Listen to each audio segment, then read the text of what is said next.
M news కి స్వాగతం. రంగంపేట మండలం ఈలకొలను గ్రామంలో జెడ్పీహెచ్ స్కూల్లో ఘనంగా 78వ స్వతంత్ర వేడుకలు ఘనంగా నిర్వహించారు. స్వాతంత్ర దినోత్సవ వేడుకలకు ముఖ్య అతిథిగా రాజానగరం కెనరా బ్యాంక్ మేనేజర్ నవీన్ కుమార్ విచ్చేశారు. ఈ సందర్భంగా కెనరా బ్యాంక్ మేనేజర్ నవీన్ కుమార్ చేతుల మీదుగా 6-7 తరగతులకు చెందిన 2 విద్యార్థులకు 6,000 రూపాయలు, అత్యంత ప్రతిభ కనబర్చిన 8, 9, 10 తరగతులకు చెందిన విద్యార్థులకు మరో 5,000 రూపాయలు బహుమతులుగా ఇచ్చారు.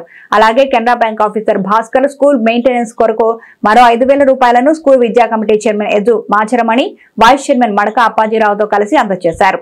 అలాగే గ్రామానికి చెందిన తానిగి అశోక్ కుమార్ పేరుపై స్కూల్లో ఆవరణలో సరస్వతీదేవి విగ్రహ ఆవిష్కరణ చేశారు.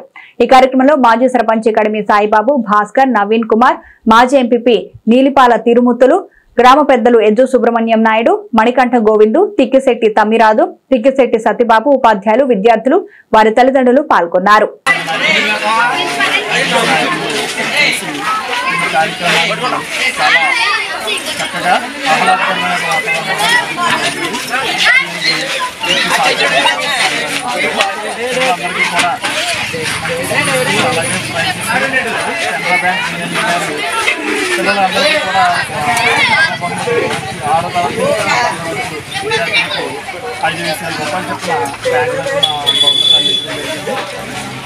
రాజానగరం కెనరా బ్యాంకు అలాగే మా పాఠశాల చైర్మన్ గారు మాచరమణి గారు అలాగే జనసేన నాయకులు ఎజ్జు సుబ్రహ్మణ్య నాయుడు గారు కూడా అలాగే వ్యాసరచన క్విజ్ డిబేట్ అంశాల్లో ప్రథమ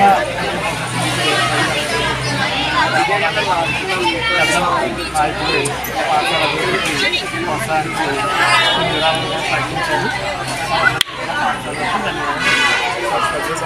ఈ 78వ స్వాతంత్ర దినోత్సవం కార్యక్రమంలో భాగంగానే పాఠశాలలో స్థానంకి అశోక్ కుమార్ గారి జ్ఞాపకార్థం వారి కుటుంబ సభ్యులు సరస్వతి మాత విగ్రహాన్ని పాఠశాలలో ప్రతిష్టాపన చేయడం జరిగింది. ఈ కార్యక్రమంలో గ్రామంలో పాల్గొని పాఠశాల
ఎం న్యూస్ ప్రేక్షకులకు 78వ స్వాతంత్ర దినోత్సవ శుభాకాంక్షలు. మరిన్ని తాజా వార్తా విశేషాల కోసం ఎం న్యూస్ ని సబ్స్క్రైబ్ చేయండి, మీ మిత్రులకు షేర్ చేయండి.